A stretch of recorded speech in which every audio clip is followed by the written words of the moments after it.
Howdy, and thank you for joining us today. I'm Stephen Robbins, and I am here with Jay Becker. Welcome, Jay. Hey, good to be here. So, Jay is one of these young whippersnappers who's using this whole kryptonite currency thing, this whatever this money crypto thing is, and he says it's going to be good for business. So, I kind of want to hear a little bit about what is this, where does it come from, how do we use it, what are the pros, what are the cons, all those good things. Um, so Jay, let me open with a quick question. Can you tell us a little bit about your background, what drew you to crypto, and then for the people who are listening who don't know that they've heard the word, but what does it actually mean? I mean, we know it has something to do with this Bitcoin stuff, maybe. Can you tell us what is crypto and what makes this unique and new in the history of the world? Yeah, well, first, a bit about me. Been in IT for a few years. I had a friend that told me, dude, you gotta get in crypto. And I was like, it seems like a weird internet fad. I'll just, check a small amount of money that I can afford to burn, see what happens. And then a couple months later, doubles. And I'm like, okay, hold on. Either this is the most insane Ponzi scheme that has ever been created, or there's something behind this. So, I did a bunch of research and I kind of got obsessed with it. Yeah, then I was like, well, hey, how can I integrate help? Like, this is such a powerful tool. How can I help businesses? Now, about as far as what is cryptocurrency, um, a good way to think of it is kind of like um, I like to describe Bitcoin, how Bitcoin works, simply because other cryptocurrencies are just variations on Bitcoin, like the fundamental principles of Bitcoin. And how Bitcoin works is think of it like, for example, if the world decided to make triangular widgets a form of currency. All right. And to create these triangular widgets, you had to do a very specific process that was very Or resource intensive. toast shaped coasters? Toast shaped coasters. Yeah, sure. Let's go with that, right? It's a very intensive process, very complicated and hard to create. Okay. Now, of course, the obvious problem you have is counterfeits. And so, to solve this, the only way a new widget can be added to the supply is if more than half of the manufacturers of the widgets agree that this is a legitimate widget. And then Wait, okay, so you're telling me then if we're going to be using toast, I'll just call it toaster coasters. toaster If we're going coasters. to be if we're going to be using toaster coasters as our currency, the problem is that I can make a toaster coaster, but you could also make a toaster coaster, thus counterfeiting it, Yeah, and anyone could make toaster coasters. So how could we use that as money when basically everyone can be a counterfeiter? And you're exactly. saying that to use this as money, half of the current toaster coaster owners have to vote on every new Manufacturers. toast.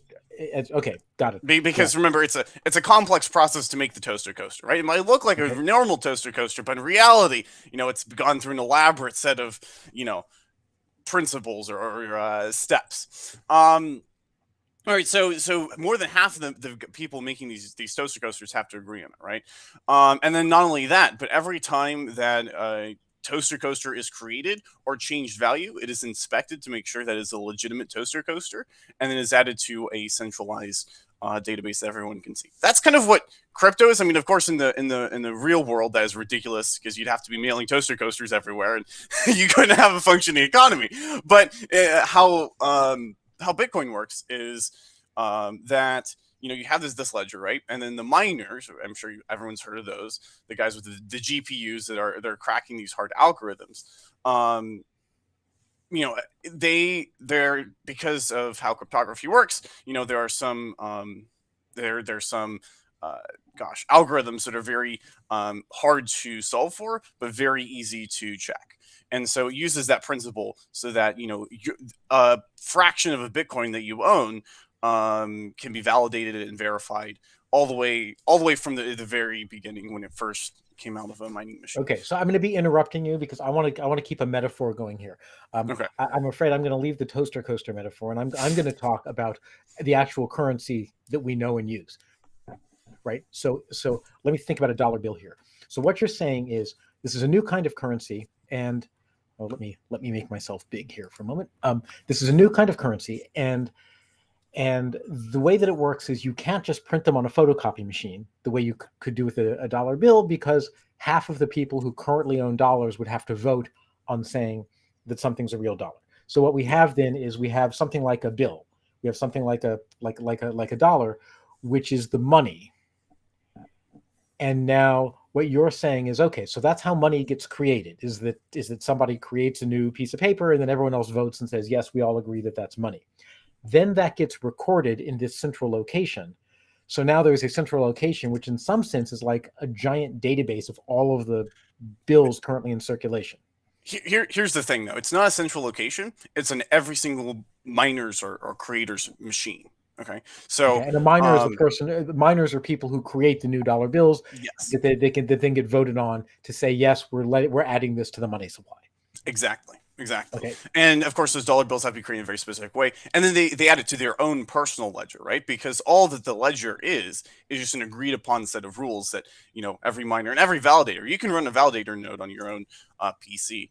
And it can verify and check that, this is accurate. So the only way that, the agreed upon ledger gets updated is if, again, more than half. And there's been times in Bitcoin's history where, you have splinters where, people decide to agree on a different set of rules. And I think that's where you get Bitcoin Cash, right?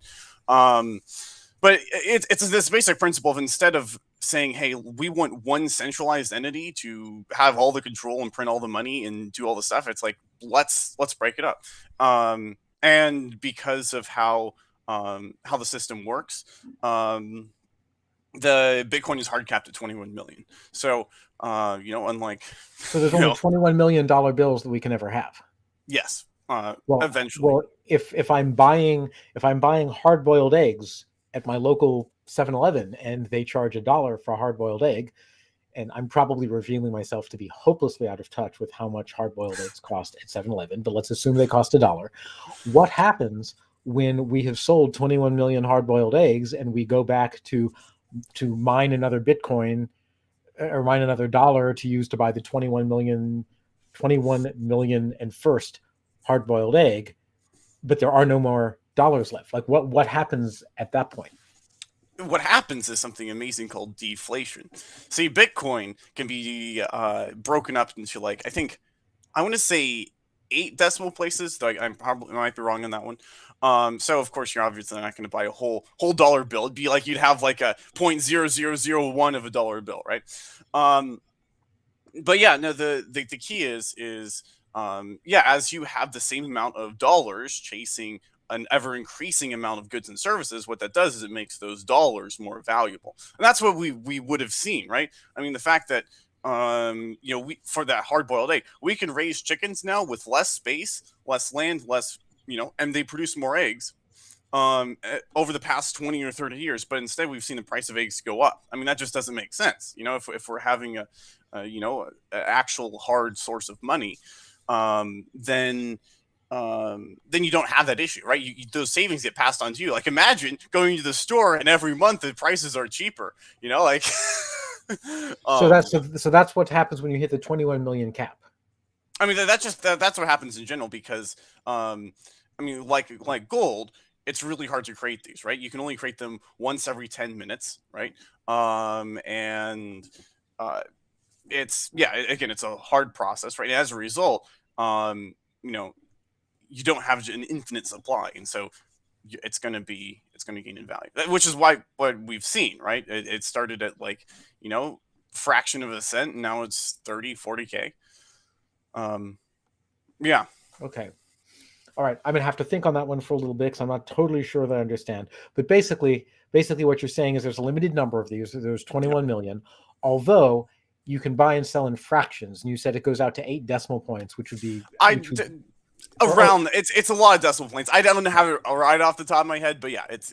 So what that basically means is that even though the supply of coins is fixed, you can subdivide the coins into fractions of a coin, and which you can't do. I mean, you can do it with dollars. I guess it's sort of weirdly like doing it with dollars, like trading it for pennies, and you can have 100 pennies to $1. But in the case of a Bitcoin, you can have 10 to the 8th fraction of Bitcoins making up a Bitcoin. So you can take that one Bitcoin and hit it with your hammer, and it goes boom into, I guess that would be what, 10 million? Is that no? maybe. 100 million, it goes boom into 100 million pieces. So there's actually a lot more addressable currency, even though there's only 21 million Bitcoin. Each one of those Bitcoins can be split into a million, which I think that comes into the that makes it up into the trillions. So okay, lots of potential Bitcoin and Bitcoin fragments. Now, why do I care? Like, I'm like, okay, so why don't I just get dollar bills and use pennies and have that be the way that I do my currency? Why is Bitcoin better? Yeah. Bitcoin, for a couple reasons. First of all, it's borderless. All right, so that means that you're in the United States. So if I were to send Bitcoin to you, it would cost the same amount as if I were to send it to somebody in South America, or Egypt, or whatever place you would imagine. It's the same amount, because all it is, you're not actually transferring, like in the Swift, the current banking system that uses Swift technology. You actually are transferring it from one server, right, one place to another place. But in Bitcoin, all you're doing is it's just updating the ledger, saying, oh, okay, now Stever's wallet owns this, not Jay's, right? Like, that's all it's doing, and so it's a lot quicker. So then part of how that benefits me as a business person is I'm not paying foreign exchange fees and the buy-ask spread on foreign exchange.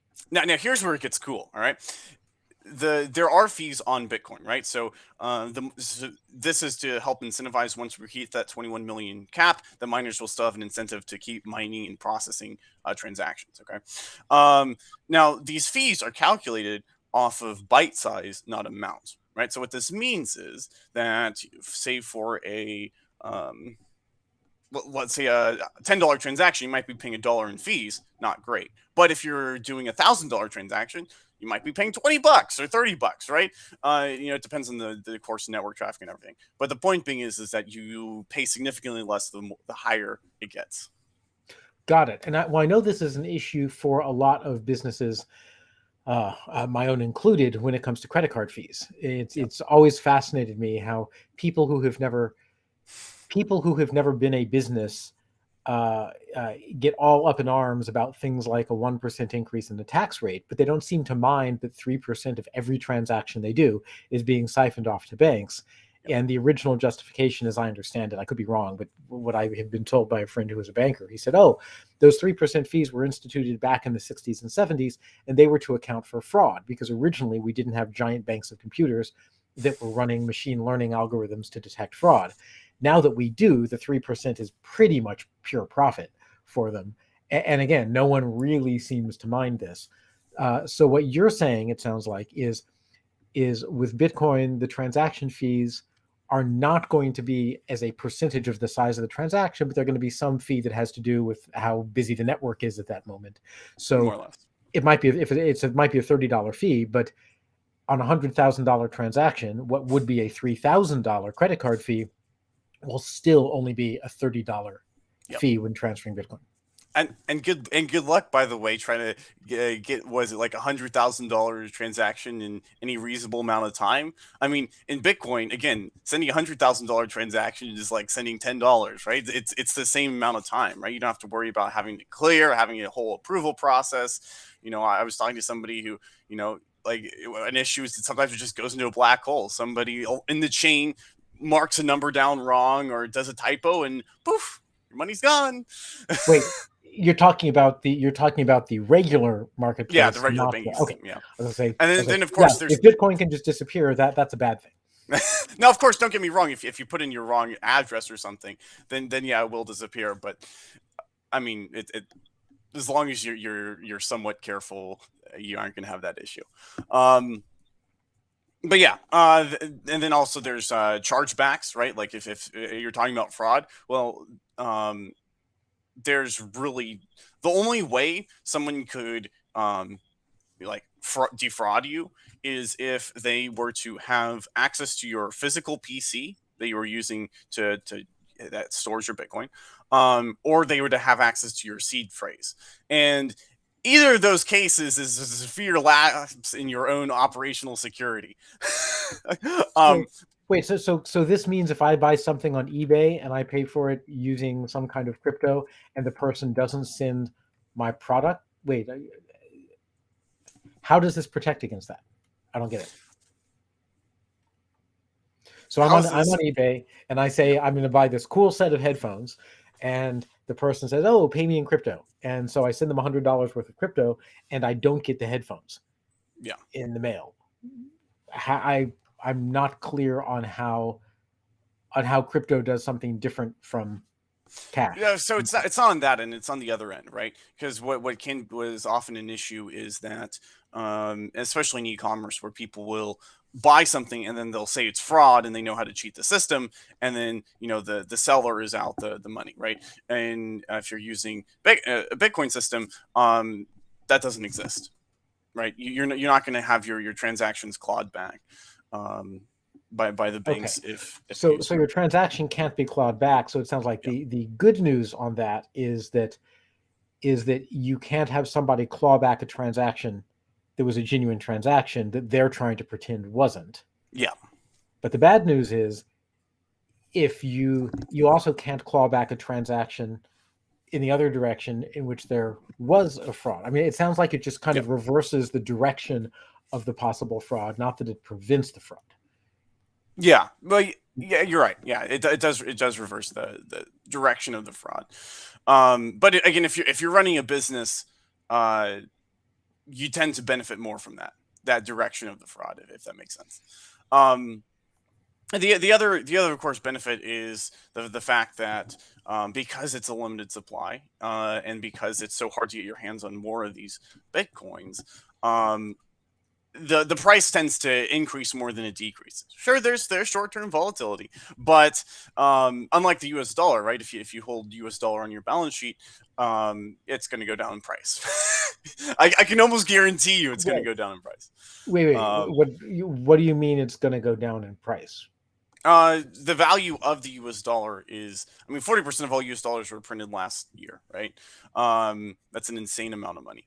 And so as a result, that level of inflation, right? It's the exact opposite of Bitcoin, right? You have more dollars chasing the same amount of goods and services. So what does that mean? That means that the price of money itself, because money is a commodity like anything else, the price of money will decrease in value. As a result, we've seen 7%. I think the inflation statistics came out and say it was 7%, right? So you lost 7% of your value if you're holding cash on your balance sheet. And so, Bitcoin is a great way to diversify that, right? Say you have. It is a diversification, but we're of course doing this live. People who are watching this and recording aren't going to know the timing, but didn't Bitcoin just lose like some incredible percentage of its value last week in just a couple days? Yeah, so that's a good point. In crypto, or in Bitcoin at least, it never goes down in value; it just goes on sale. And the reason, well, if you listen to Warren Buffett, you should think of equities and dollars and everything. No, I know. Markets are not rational. I'm just kidding. But seriously, here's the thing. Okay, so over history, humanity's experiment with different forms of money, right? First, it was just barter, right? Where hey, I have a bunch of fish and you have a bunch of corn. Let's make a trade, right? That's obviously coasters. You have coasters. Yeah, coasters, right? But then you have the double coincidence of once. What happens if somebody wants something? Anyways, so we create money, right? And we experiment with different kinds of forms of money. From giant, like, societies have tried all sorts of stuff, giant millstones, to metals, different metals. And we've kind of settled on gold for a while because it was really hard to get more of, and the supply of that increase was steady. It was around 1.5%. And what this meant was that it's what a harder form of money essentially means. It's harder to extract more of, to create more of, right? Oftentimes people think, oh, gold's valuable because you can make all this stuff out of it. But if, for example, there's a gold meteorite that just showered a bunch of gold over everyone's backyard, and we had a system that was based off of gold, then all you have to do to get more gold is just go to your backyard. In that case, the whole currency is worthless, right? Now, the issue, of course, with gold is that sometimes you'll have these jumps in supply, right? You'll find there'll be a new gold deposit that is discovered, and you have the gold rushes in the the 1800s, and so that led to a lot of instability. And then, of course, we went off that to a fiat system, and which have historically always failed. Well, wait, hold on. I want to dig a little bit more into those two things. So, Do it. I'm trying to strike the right balance here between talking about what should a business person take away from this, and kind of philosophically trying to I'm getting understand. there. I'm Okay, getting well, there. because my question was clearly we went off the gold standard, and Right. so there must be something about having a fixed supply currency that was deemed to be at least worthy of trying an experiment in fiat currency, if not fiat currency being better. And what I'm curious about is, what is it about the gold standard that wasn't working to the point where people said, okay, let's shift over to a fiat currency? Yeah. And Essentially it boiled down to government didn't want to pay its debts. That's typically what has traditionally happened, right? It's not the first time we've tried fiat, right? The first time, I think, recorded instance, and I could be wrong in this, but I believe it's the Roman Empire when they started substituting for their silver and gold coins. They substituted other metals instead of that gold and silver coins, but because it had the Caesar stamp and everything, then it was considered legitimate. I mean, of course, that currency failed. But and then you have the classic. Germany post World War I, right? With their, because they had debt that they had to pay, and if you have a fixed currency and you have a lot of debt to pay, that really doesn't work well. And so the U.S. was in a tight spot because it was, I believe, France wanted their gold back, and Nixon was like, "Nope, we're temporarily disassociating,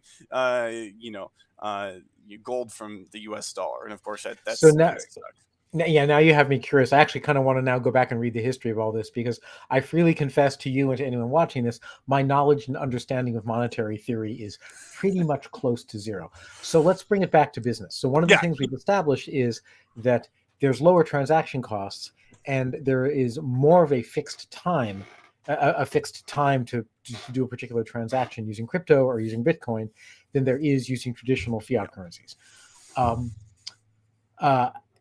So that is a plus side. On a minus side, it's also pretty volatile, because that's what I'm explaining. Okay. So essentially a good form of money, right, is a form of money that is hard to acquire more of, right? So that if you want to create more of it, you have to actually work for it or provide goods and services for that money instead of creating more money, right? It needs to be hard enough, right? And so, and that's just to prevent counterfeiters from quickly and easily duplicating it. Is that the reason? That's from increasing the supply, right? Because the supply increases, right? You have you have more currency chasing the same amount of goods and services, right? And that's just going to create multiple issues. And the thing with Bitcoin, right, is that it has a stable currency, right? The only way that it's going to ever increase from 21 million is if more than 51% of all miners agree that it should increase by 51%, or sorry, the supply should increase, and they have an invested interest to make sure that never happens, right? And as a result, it is the hardest currency humanity has ever created, and that is really hard to create more of, right? You have to use energy, you have to use complex, computer chips. As a result, it's really hard to create more of. And so what this means is that on a fundamental level, it is the most stable currency. It's one of the best forms of currency.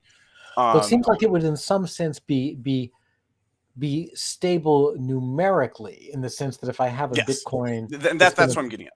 Is that the supply is stable, the fundamentals of it are stable, right? And as we've seen throughout history, harder forms of currency, better currency, typically tends to wash out weaker forms of currency, right? You have you have the explorers, going to some island somewhere where they use seashells to exchange goods and services, and then, oh look, these explorers got all these seashells and completely destroyed the economy. I need a citation on that one. I have seashells, and I don't sell them on the seashells. Who knows? Maybe it'll be a currency one day. No. But anyways, harder forms of currency tends to beat out weaker forms of currency, right? And so Bitcoin, being hard supply, hard to create more of, makes it a vastly superior to the current fiat system or even the gold system. And so as a result, That is what's driving this value, right? You were saying that it's hard to create a investment thesis, right? And I'd agree, right? It's pretty difficult because it's not like you can see an earnings report every. There are ways you can tell the price based off of because the entire ledger is public. You can track and see different patterns of transactions can lead to different market activity. Okay, wait. Let's so bring this back to me as a business person, because Yes, what you're hedge against saying. inflation. I already am like having a bunch of questions here. So number one is, you're saying I can see the whole ledger. So does that mean somebody can be privy to everything that I'm doing as a business? Because that seems pretty darn unsafe to me in terms of Yes. competitive whatever. So, And two is, we've established that the benefit to this is in the transaction fee and settlement time categories. Yeah. But also that if I am holding it, there can be a lot of short-term volatility. So it is seeming to me like I am simultaneously taking a risk on one dimension, which is the risk that if I have a bunch of Bitcoin, it's going to be worth a lot more tomorrow than it is today. At least it's going to be worth if I have to translate into regular dollars. But I'm trading that off against more of a fixed transaction time and a fixed transaction fee. Okay. So I'm trying to check my understanding here. Well, what I was getting back with like the whole hard money thing, right, is that short term it is volatile. It is absolutely volatile. If you're expecting to make a profit and you don't really know what you're doing in like 3 months, under 6 months, you're probably going to lose money, right? Like there's a good chance you will, right? The power comes when you can hold on for like a year, right? Or more. I mean, over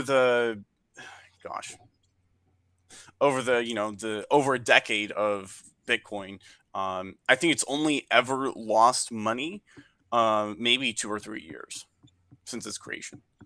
Well, I mean, that's if it's been here for 10 years. If it was 3 years, that's 30% of the time. So that is something of a risk. But so it sounds like what you're saying is essentially, if I'm a business now, are you referring to I would want to actually accept Bitcoin?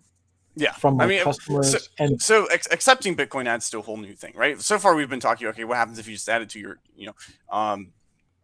balance sheet, and what happens if you can actually transact and you actually say, "Hey, I accept Bitcoin." What that does is, A, you can literally transact with anybody anywhere in the world, right, regardless of any banking limitations. But B, you can also increases your demographics, right? Because me as a crypto guy, I see somebody that has that's accepting, Bitcoin or whatever. They're my favorite company, It's like, yeah, of course I want to do business, right?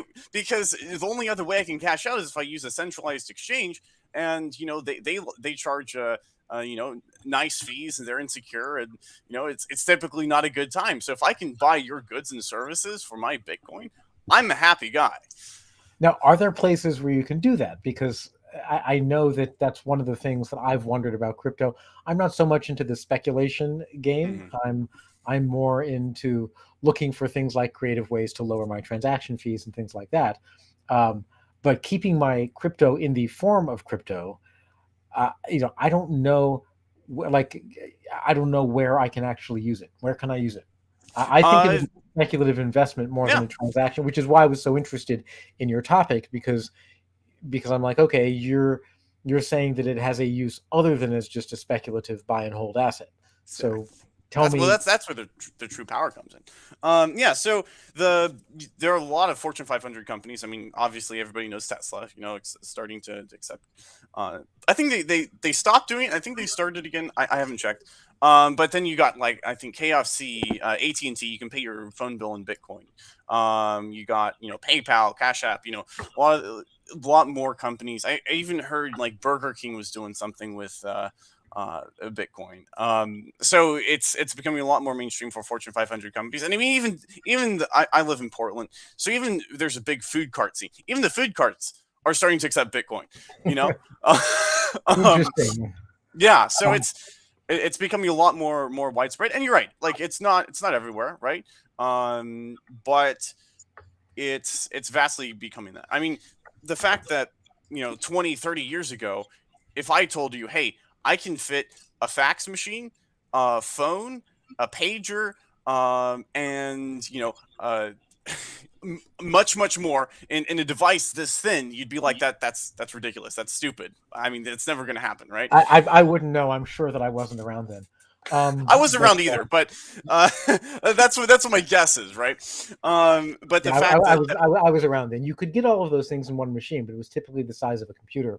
I mean, it was a computer. That was one of the early selling points of PCs was you could use they for a couple of years. They generally all came with fax software so that you could send and receive faxes through your phone line using your PC. But it was also a copier because it could scan. I think it was a copier. It was definitely a laser printer. Anyway, yeah.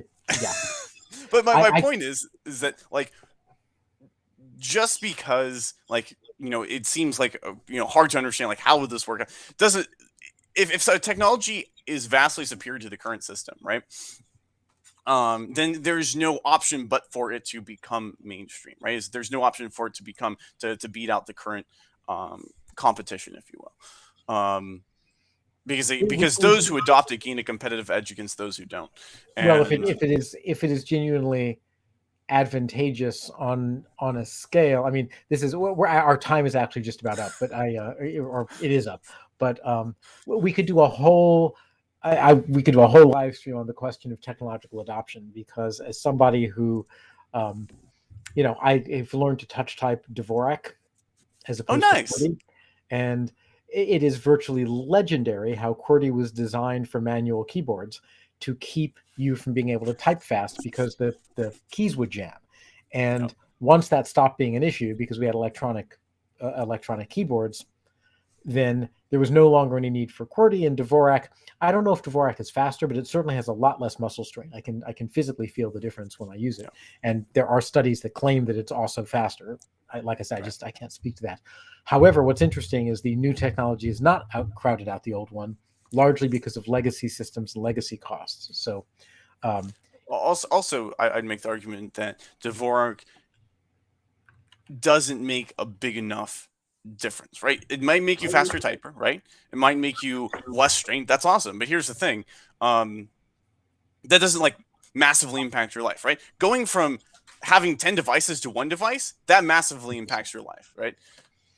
It's all my distractions in one place. Okay. I'm afraid we have to wrap up, but I want to summarize what I have heard so far. So I've heard is so what crypto is. It is in essence, and I think we're talking principally about Bitcoin here. Bitcoin is a supply of money that is pretty much fixed. There's 21 million Bitcoins. Each Bitcoin can be subdivided into 100 million or a million cents or something. But basically there's a fixed number of coins, which makes it a deflationary currency. And inflationary currencies lose buying power over time. Deflationary currencies gain buying power over time. Although I will put in the caveat that I'm going to go read the Wikipedia article on the gold standard and deflationary currencies, because I want to understand why we would have switched if deflationary currencies don't also have some kind of downside. As a business, if I wanted to transact in Bitcoin, the reason this is interesting to me is that unlike the banking system that we currently have with fiat currencies, even putting aside the inflationary deflationary question for the moment, the fiat banking system, number one, they suck off a percentage of every transaction. So for larger transactions, that percentage is a much larger value than what it takes to do a crypto transaction. So crypto transactions have a pretty set fee that's going to be much, much less for larger amounts. So it's going to save me money on transaction costs. And it's also going to have a relatively fixed settlement time, which, I think technically so does the current banking system, but banks impose all of these delays so that they can collect the float on our money while we're doing a transaction. They're like 3 days after you do this thing, then you can finally have access to your money. So crypto avoids that. And then there was a caveat at the end, which is that crypto as an asset class doesn't necessarily have any fundamental thing it's tied to. I mean, it's not tied to gold. It's also not tied to the earnings of a company. However, at least so far, it has generally gone up rather than going down. So if you are going to transact things in crypto, you want to be prepared to hold for a while and understand you are making an investment in a speculative asset by doing that, as opposed to this is something that can provide me like the same kind of stability that my business currently have. Is that, if I captured For everything? now, also you can immediately cash out, right? Like if you like, okay, this is a hot potato, I want to cash out, you can do that. But yeah, the power comes when you can hold on to it, right? But yeah, no, that's a pretty good summary of everything. Awesome. Well, thank you very much for Thank you joining me. for having this. Now, It was fun. Love yeah, talking so crypto. I encountered you at a networking event, and you said, hey, talk to me to talk about crypto and business. So if anyone wants to reach out to you to find out more, how can they find you? Just look me up on LinkedIn, Jay Becker. I'm pretty much the only crypto consultant on LinkedIn that's called Jay Becker. So, hmm. I don't know if that's a good thing or a bad thing. Thank you very much. Thank you very much for joining me, Jay. And I will perhaps see you again in the future. yes, great to be on here. Thanks.